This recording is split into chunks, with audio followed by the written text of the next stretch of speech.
안녕하세요 여러분, 또누입니다. 최근 정부에서 이런 발표를 합니다. 주식, 펀드 등으로 얻은 금융투자소득에 양도세 성격의 세금을 물리기로 했습니다. 여기서 양도세가 무엇이냐, 재산의 소유권을 양도하면서 발생하는 소득에 대해 부과하는 조세를 뜻합니다. 국내 주식에 이전에 없었던 2천만원 비과세 적용에 나머지 수익에 대한 22% 양도세를 매긴다고 했죠. 근데 이번엔 이어서 또 이런 이야기가 나옵니다. 국내 상장 주식은 2천만원을 공제하지만 펀드 과세에는 공제 혜택을 주지 않겠다. 펀드와 국내 상장, 해외 상장 ETF 모두 공제 없이 22%의 소득세를 과세하겠다 라고 말이죠. 현행 제도에서는 국내 상장 ETF는 양도 차익에 대해 비과세 하거나 배당 소득세를 매겼고요. 해외 상장 ETF는 해외 주식으로 보고 250만원의 공제가 있었습니다. 하지만 새 제도에서는 요거 둘 다 동일하게 공제 없이 소득세 22%를 매기겠다는 겁니다. 이러한 발표로 인해 이제 막 ETF 투자에 입문하신 분들이 분명히 혼란스러우실 거예요. 하지만 오늘 제가 이 부분에 대해서 명확하게 결론을 내드리도록 하겠습니다.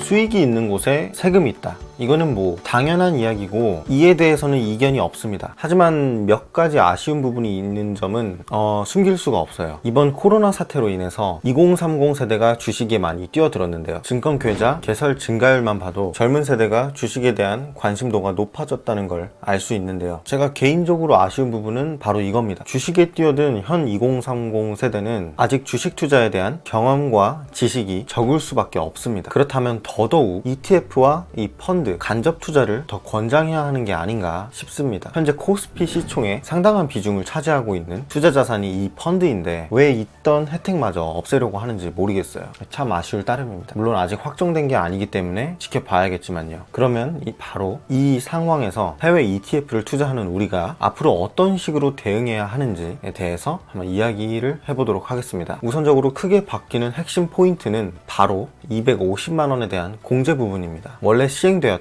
ETF 매도 시 연수익 250만원을 공제한 나머지 수익금에 대한 세금을 과세하는 부분을 200만원 공제 없이 그냥 그 자체 수익금에다가 22%의 소득세를 매긴다는 건데요. 자, 그럼 우리 한번 생각을 한번 해봅시다. 250만원이라는 돈은 분명 작은 돈은 아니에요. 하지만 장기 투자를 지향하는 분이시라면 이 200만원 공제 부분 때문에 투자 계획을 대폭 수정할 필요는 없다는 거죠. 한번 계산을 해볼까요? 실이 법칙으로 계산을 했을 때 여러분이 만약에 S&P 500 지수에 약 7년 동안 투자를 했다면 여러분의 돈은 2배로 불어 있을 겁니다. 계산의 편의를 위해서 이 적립식 투자로 가정을 하지 않고 여러분이 5천만 원을 S&P 500 지수에 투자를 했다고 생각을 해볼게요. 이 5천만 원은 약 7년 뒤에 1억이 되겠죠. 그럼 수익금이 5천만 원이죠. 없앤다는 250만 원 공제금은 5천만 원의 5%에 해당하는 금액입니다. 생각보다 큰 금액이죠. 5%면은 적은 건 아니에요. 그럼 투자 기간을 20년으로 한번 잡아볼게요. 같은 조건으로 20년 뒤 자산은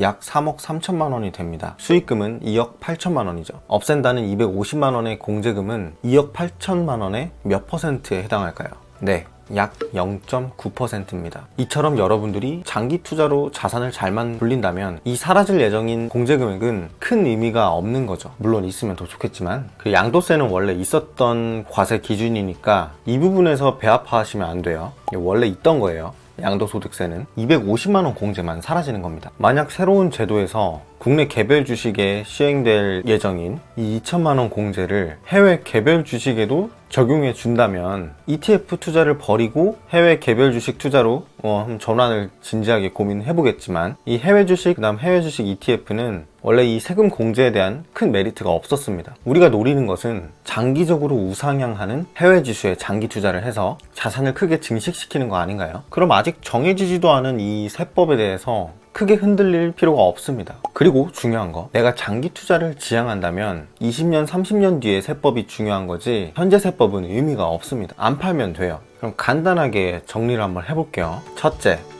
매도를 하지 않으면 낼 세금은 없다. 매도를 안 한다면 낼 세금은 이 배당금에 대한 세금밖에 없습니다. 매도를 하지 마세요. 장기 투자를 지향한다면 매도할 이유가 없겠죠. 오랫동안 매도하지 말고 이 우량한 ETF를 계속해서 모아가시는 거예요. 단기 투자를 지향하신 분들은 좀 머리가 아픈 그런 세법이 되겠지만 제 채널 구독자분들은 다수가 장기 투자를 지향하시기 때문에 이러한 새 제도는 어차피 우리한테 큰 영향을 못 줍니다. 두 번째입니다. 장기 투자자라면 현재의 세법은 중요하지 않다. 말씀드린 것처럼 장기 투자자라면 20년, 30년 뒤의 세법이 중요한 거예요. 그때 우리가 매도를 할 때 그때의 세법에 따라서 세금을 내는 거니까. 그리고 만약에 정부 말대로 이번 제도 마련이 금융 선진화를 위함이라면 향후 장기 투자자들을 위한 혜택도 준비해야 할 것입니다. 실제로 미국은 장기 투자자들을 위한 세제 혜택이 있습니다.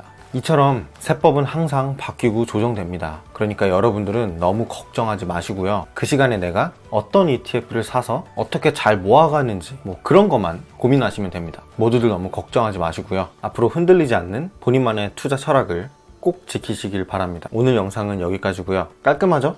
결론은 걱정하지 마라. 아무 영향 없다. 우리 같은 장기 투자자들에게는. 그리고 오늘 내용인데요, 좀 더 조정될 것 같아요. 어떻게 될지는 좀 더 두고 봐야겠지만 하여간 조정이 되든 안 되든 걱정할 필요 없다. 도움이 되셨다면 구독과 좋아요 부탁드리고요. 저는 또 다음 영상에서 뵙겠습니다. 네, 감사합니다.